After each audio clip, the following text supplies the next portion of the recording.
Welcome back to Darkhawk Talk. Yeah, it's been a while. I know, this is issue 10 of the run. First off, let me just apologize for my time away. Moved and, had a real life stuff going on. And honestly, like 5 people listen to this, so including most of them are family. So, thanks family for listening to this. But, just figured I'd start back up on the wagon and try to get through these next, I don't know, 40 issues of Darkhawk. But anyways, we're going to be starting off today with issue number 10, first part of the Heart of the Hawk series. So let's get going. So it starts off in curio shop, or in a curio shop, curiosity shop, I guess. Oops, let's go back. Well, there we go. What's really cool about this is the Darkhawk poster they have there. I would love to have this. If anybody has an actual copy of that, let me know. And then you get somebody in here, an ominous person, asking if they know about the Darkhawk, and then he gets chucked out the window, and then you find the person who did said chucking, Tombstone, usual Spider-Man villain, popping up in here, and he's on the hunt, and he says, hey, my name's Tombstone, not hard to find if you really want to. He's on the look for Darkhawk, though we'll see why later on. So moving in to the next part, this is really going through the whole Basin trial that Chris's mom's really getting in on, and we're gonna spend a lot of this issue going over this stuff. So Basin's getting arrested, and Chris's mom is just really, look at that, she's intense as shit, trying to put Basin away, and it ties into this guy Julius Malone. He's a former accountant, as it says down there, to Philip Basin. Basically, he's going to be a snitch or a rat or a turncoat or whatever you want to call him. But he's going to testify, presuming he lives long enough, and that's what the NYPD there is guarding him, making sure he can testify. Flash over to the Powell's house in Queens. We've got Chris enjoying a quiet moment with Cheryl. She brings up the fact that Chris was going to say, so she brings up the fact that he's been distracted, as one would expect a superhero to be. Chris was going to tell her, if you remember a few issues ago, if not, go watch that video. A few issues ago, Chris was going to tell her, but then decided not to because some stuff was going on down at the mall with Savage Steel. So anyways, Chris still doesn't tell her, so we'll just go with that. Here's Jason, redhead child. He runs out to the car to warm it up for his mother. Big mistake when you're about to prosecute a mafioso, because shwakoom, there goes little Jason. Just kidding, he's fine. So the car blows up. Chris goes out there. There's a little burning thing, says beware the curse of Darkhawk, but Chris notices it somehow, but doesn't really actually do anything with it. He just thinks about it. Gets Jason to safety. Car blows up again.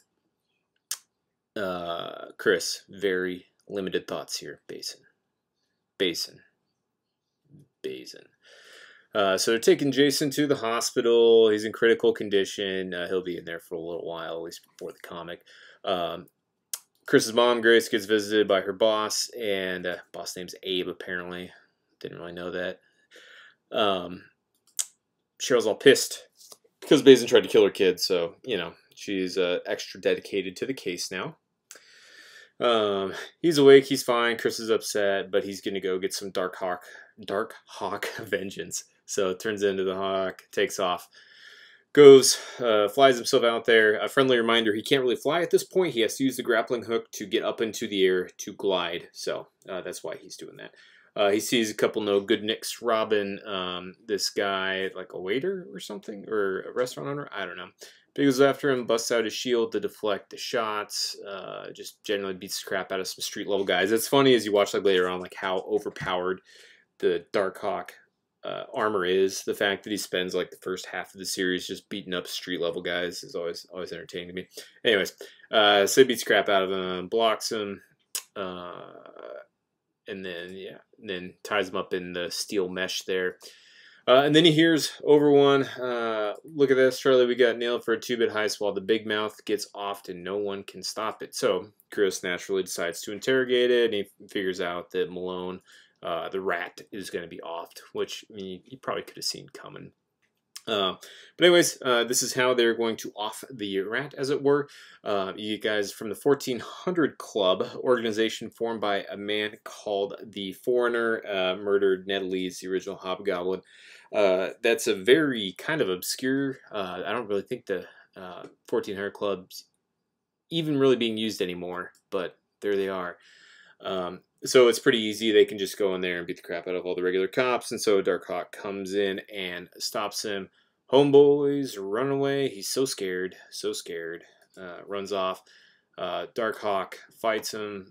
You can't really see what's going on here. He gets blasted by some sort of energy bolt, but he tries to get out of there. He knocks him on the side of the head, throws his shield up, hits him with the energy blast, all the typical Darkhawk stuff.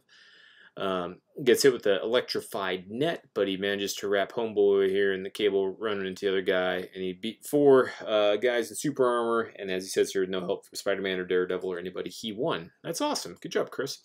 However, Malone's dead. Dead. Died of, as Chris described, guy must have been so scared it gave him a heart attack. All right, that's inconvenient. So it turns into the court case here, and basically you've got the defense attorney here saying that he's really persecuted by vigilantes like Darkhawk, so Basin's a victim. That's how they're trying to spin this. Kind of uninteresting up until you get to this point. Chris is mad. But then, who does he notice? His dad. If you remember, his dad ran off all the way back in issue 1. So Chris is naturally confused as to why his dad is there. He tries to go after him, but he gets stopped and just lets himself get stopped by the detective there.